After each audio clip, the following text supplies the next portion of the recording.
Florida needs immigrant workers. The labor crisis that the state of Florida is facing has reached alarming levels after stricter immigration laws were put in place.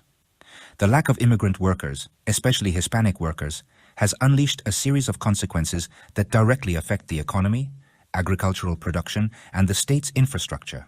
The fields have been left deserted, harvests are being lost, and the construction industry has slowed down to an almost complete halt. This situation not only impacts business owners and producers, but it also threatens the food stability and cost of living for all Floridians and the country in general. Since the new law imposing harsh penalties on those who employ undocumented workers was passed, thousands of families have chosen to leave the state, leaving behind years of work and contributions to the region's growth. The lack of labor has caused a collapse in agricultural production. In the tomato, mango, and citrus fields, once bustling with activity, now only a few workers remain, unable to meet the huge harvest demand. Agricultural businesses are facing the harsh reality of losing tons of produce that cannot be harvested on time, which directly impacts the availability and price of food in supermarkets. One of the most affected sectors is agriculture, where the work is hard and extreme weather conditions make the task even more difficult. Under the scorching midday sun, day laborers used to skillfully and quickly collect the products of the land, ensuring that markets and stores were always stocked. However, now the spinach, watermelon, and orange fields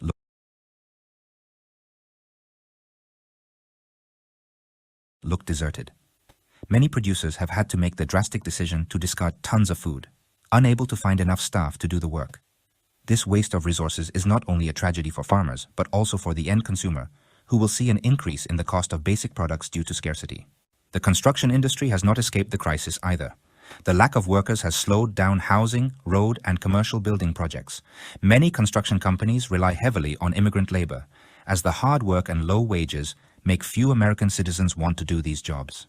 As a result, the works have been left half-built, leaving a landscape of unfinished structures and stalled projects. This phenomenon not only affects investors and entrepreneurs in the sector, but also families who were waiting for the completion of their homes and local governments that were counting on new infrastructure to improve the quality of life in the community. In food factories and processing plants, history repeats itself. Before these policies were enacted, production lines were running at full capacity, with employees working in rotating shifts to ensure a constant supply of products throughout the state. Today, many of these factories operate at a fraction of their capacity or have closed completely due to lack of staff. The food industry, once one of the economic pillars of Florida, is at a crossroads. Without workers, there is no production. Without production, there is no income. And without income, the local economy weakens at an alarming rate. The consequences of this crisis also extend to the social sphere. Many immigrant families, who for decades have contributed their efforts to the growth of the state, have been forced to separate. Parents who worked in the fields or in construction have had to leave their jobs and move to other states in search of better opportunities, leaving behind entire communities that depend on their labor. Uncertainty and fear have permeated the Hispanic community, which now faces the difficult decision of continuing to struggle in a hostile environment or leaving a place they have considered home for years. Despite the state government's tough stance, some business owners and politicians are beginning to recognize the negative impact of these policies and have begun to advocate for more practical solutions. Meetings and forums have been held to discuss the possibility of making certain regulations more flexible or implementing programs that allow the hiring of immigrant workers under fairer and more humane regulations. Some farmers have tried to attract workers by offering better wages and benefits, but the damage is done. The trust of the migrant community has been eroded, and many are afraid to return for fear of retaliation or deportation. The reality is that Florida's economy needs immigrant workers. Their absence has shown unequivocally how essential they are to keeping key sectors of the state running.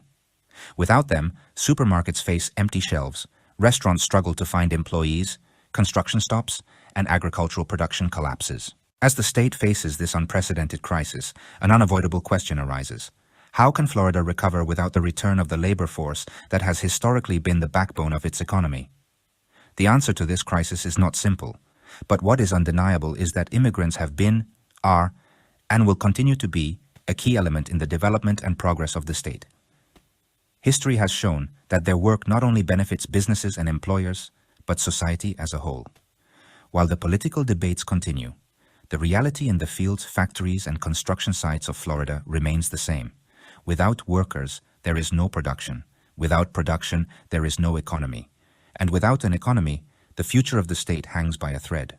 The solution lies in recognizing and valuing the contributions of those who have sustained Florida's growth for decades, and in opening paths that allow their return in dignified and fair conditions.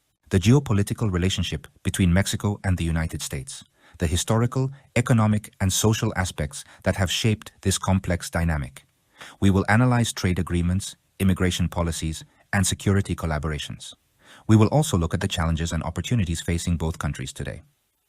The relationship between Mexico and the United States is fundamental to the stability and development of the region.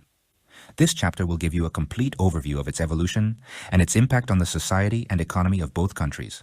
From the signing of the North American Free Trade Agreement, NAFTA, to the current United States-Mexico-Canada Agreement, USMCA, trade agreements have been a pillar in the bilateral relationship. These agreements have facilitated the exchange of goods and services, benefiting the economies of both countries. However, challenges have also arisen, such as labor competition and trade disputes. Regarding migration, policies have varied over the years, affecting millions of people. Security collaboration is another crucial aspect, with both countries working together to combat organized crime and drug trafficking. Despite tensions, cooperation has led to significant advances in regional security. In the social sphere, communities on both sides of the border are deeply interconnected. Cultural richness and diversity are evident in border cities, where traditions and customs intertwine. In short, the relationship between Mexico and the United States is multifaceted and constantly evolving. This chapter will provide you with a deep understanding of how this relationship impacts both countries and the region as a whole. Mexico's relationship with BRICS is evolving. As a major player in Latin America, Mexico's potential inclusion in BRICS could shift economic and geopolitical dynamics. The BRICS nations, Brazil, Russia, India, China, and South Africa, represent a significant portion of the world's population and economic output. Mexico's integration could enhance trade, investment, and diplomatic ties, fostering a multipolar world order. This chapter explores the implications of Mexico joining BRICS, highlighting opportunities and challenges in this new global landscape. Mexico's strategic position and growing economy make it a valuable addition to BRICS. Enhanced trade agreements could open new markets for Mexican products, while investments from BRICS countries could spur infrastructure and technological development. However, there are challenges to consider. Aligning Mexico's economic policies with those of BRICS nations may require significant adjustments. Additionally, Mexico would need to navigate the complex geopolitical landscape, balancing its relationships with both BRICS and its traditional allies like the United States. In summary, Mexico's potential inclusion in BRICS presents both exciting opportunities and formidable challenges. This evolving relationship could redefine not only Mexico's role on the global stage, but also the broader dynamics of international trade and diplomacy.